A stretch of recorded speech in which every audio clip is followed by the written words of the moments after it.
Here we go, starting another news roundup on the channel with more updates on the Seahawks.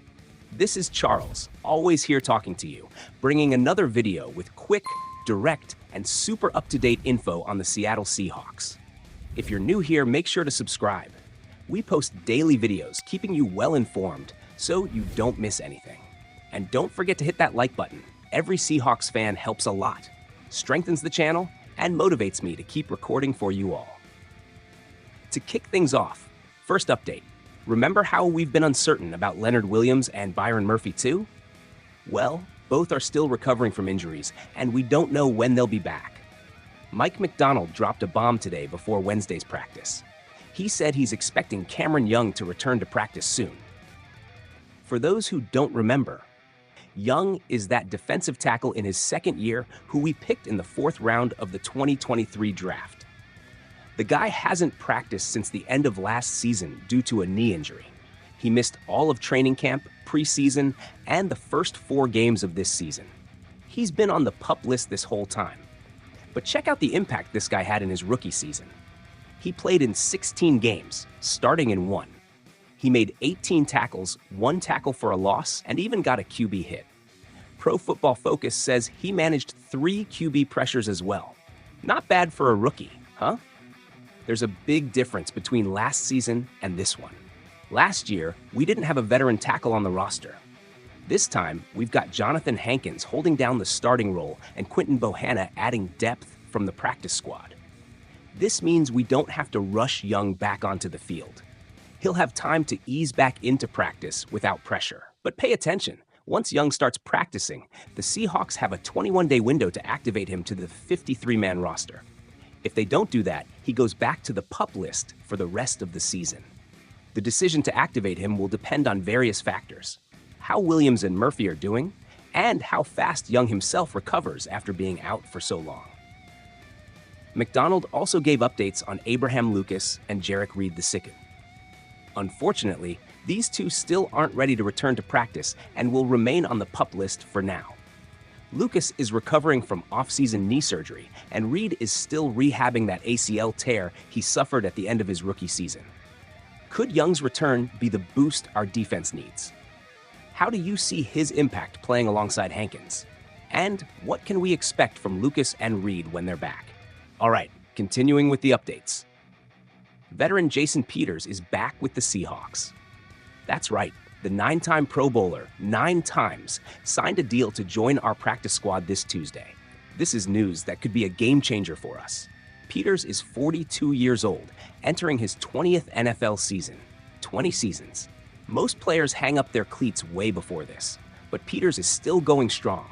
For those unfamiliar with his story, Peters entered the league in 2004 as an undrafted free agent out of Arkansas. And look at the career he's built since then.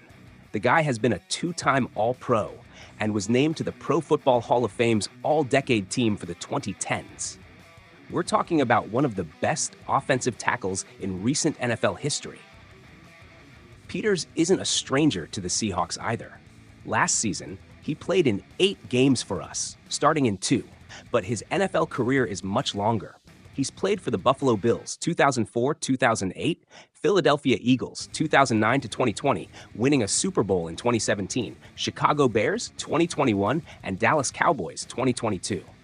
Over this incredible career, Peters has started in 221 of the 248 games he's played. That's insane consistency. So what does this mean for our Seahawks? Well, we've had some issues with our offensive line, right? Abraham Lucas is still recovering. George Fant is on injured reserve. Peters' arrival could be exactly what we need to add depth and experience to our line. Of course, he's joining the practice squad for now, but with his experience and pedigree, it wouldn't be surprising if he gets promoted to the main roster soon. Peters could be that key piece to help protect Geno Smith better and open up more running lanes for our ground game. And there's more.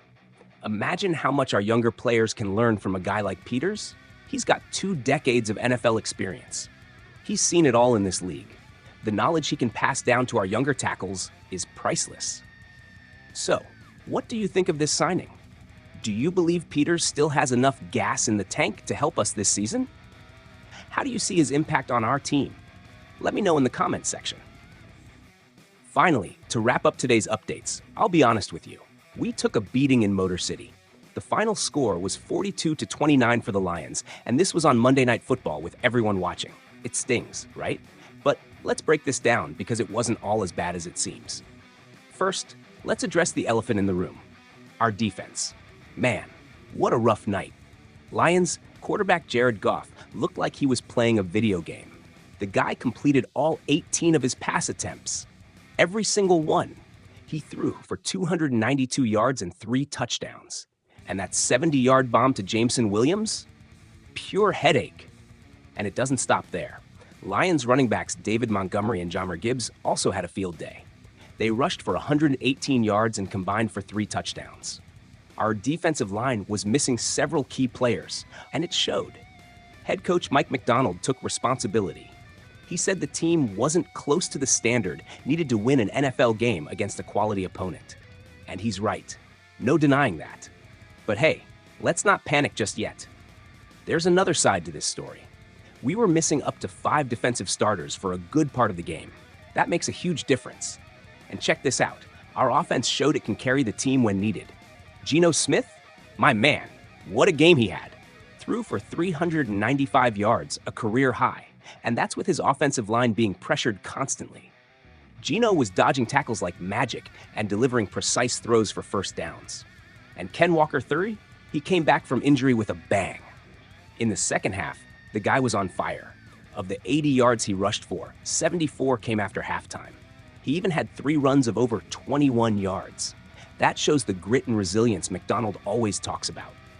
So the big question is, what do we take from this game? Is it a setback or a growth opportunity? On the Locked On Seahawks podcast, hosts Corbin Smith and Rob Rang debated exactly this. They broke down both sides, and you know what? I think there are plenty of positive lessons we can take from this. And hey, life moves on. We've got to focus on the next game. On Sunday, we host the Giants at home. It's going to be an interesting matchup, especially for our secondary. Giants rookie receiver Malik Neighbors will go up against our cornerbacks Devin Witherspoon and Rick Woolen. That duel should be exciting. What did you think of this game? Was it just a slip-up, or do we have reasons to be concerned? Let me know in the comments below. All right, Hawks, if you liked the video, make sure to hit that like button, subscribe to the channel. It's super important, and thanks for everything. We're in this together, and let's go Seahawks.